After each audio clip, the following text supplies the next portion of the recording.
Всем привет, друзья! Хочу ответить на часто задаваемый мне вопрос, почему же сильно шумит или гудит циркуляционный насос на газовом котле.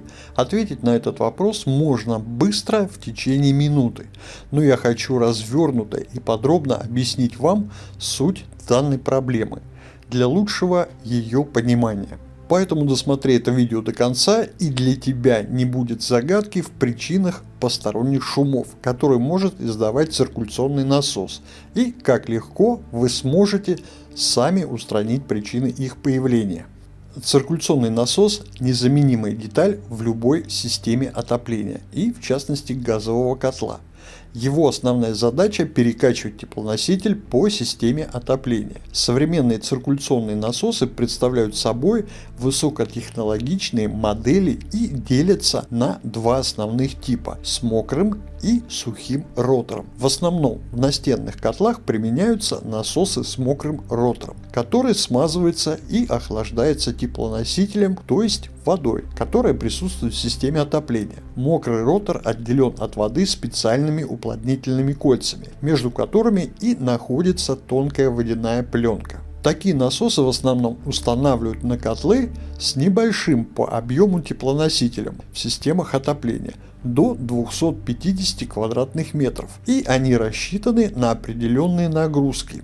Эффективно с ними справляются и в обычном рабочем состоянии не привлекают к себе внимания. А если такой насос внезапно начал издавать нехарактерные для него звуки, то в большинстве случаев что-то пошло не так.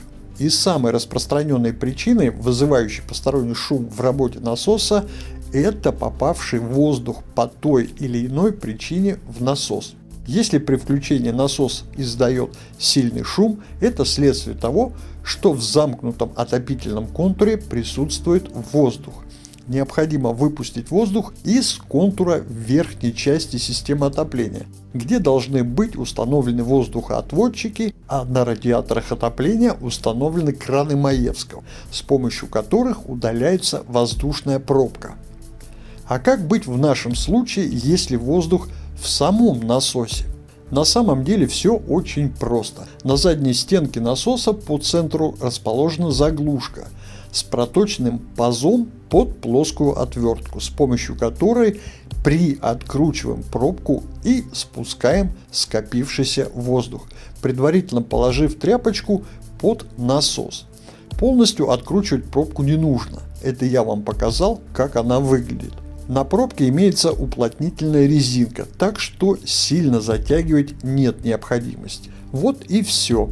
Проблема устранена. Если шум при работе насоса был вызван присутствием воздуха, то теперь работа насоса будет практически бесшумна. Коль уже затронули эту тему, давайте также рассмотрим и другие неисправности, которые могут быть с насосом. При включении насос издает гул, но при этом крыльчатка не вращается. Причины здесь могут быть следующие.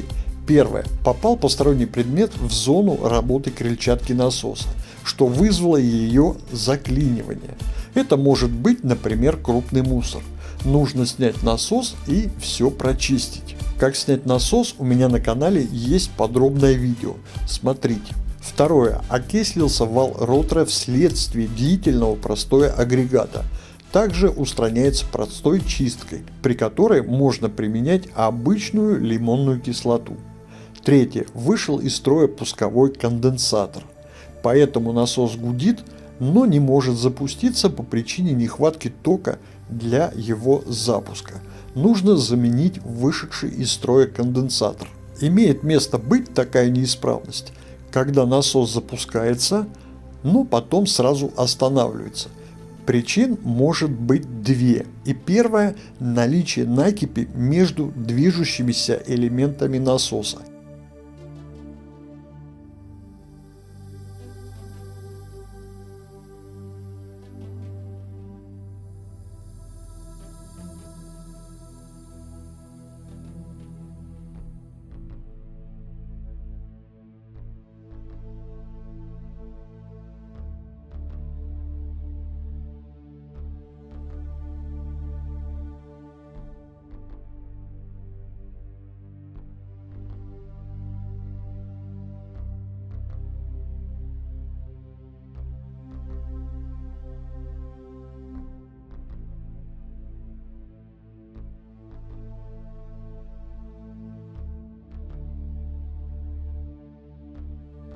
И вторая может возникнуть после снятия и установки самого насоса. Неправильно подключены клеммы питания или они окислены. Желто-зеленый — это у нас заземление. Нажимаем, отпускаем. Синий — нейтраль. Нажимаем, отпускаем. И коричневая — линия. Нажимаем, вставляем, отпускаем. И затем стопорим вот таким образом. И одеваем крышечку. Смотрите на один нюанс на крышечке. Вот у нас, видите, положение 2-3. Это мощность насоса. Вот у нас, значит, здесь потенциометр регулировки. И мы должны попасть в паз. Все, попали в паз. Закручиваем верхнюю крышку. Рассмотрим вариант, когда при включении насос вообще не подает признаков жизни. Проверяем напряжение на клеммах. Частой неисправностью бывает плохой контакт. Следующая неисправность проявляется при включении. Насос шумит и вибрирует. Данная неисправность чаще всего возникает при очень низком давлении в системе отопления. Поэтому большинство современных котлов оборудованы автоматическим отключением при низком давлении, как раз для того, чтобы не вышел из строя циркуляционный насос. Решение проблемы решается простой подпиткой системы свежей порции воды и доведение до рабочего давления примерно до 1,5 бар в зависимости от модели котла. Также встречается крайне редко, но все же встречается, это когда на крыльчатке насоса в одном месте скапливается больше накипи, чем обычно, что и приводит к дисбалансу при вращении ротора с крыльчаткой, и возникает вибрация.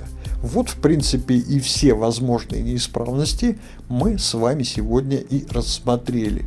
Всем, кому было интересно и полезно данное видео, не забудьте подписаться на мой канал, поставить лайк и включить колокольчик, чтобы не пропустить еще более интересное и полезное видео для вас. Всем огромного здоровья, удачи, тепла и уюта в ваших домах. Ну и всем пока!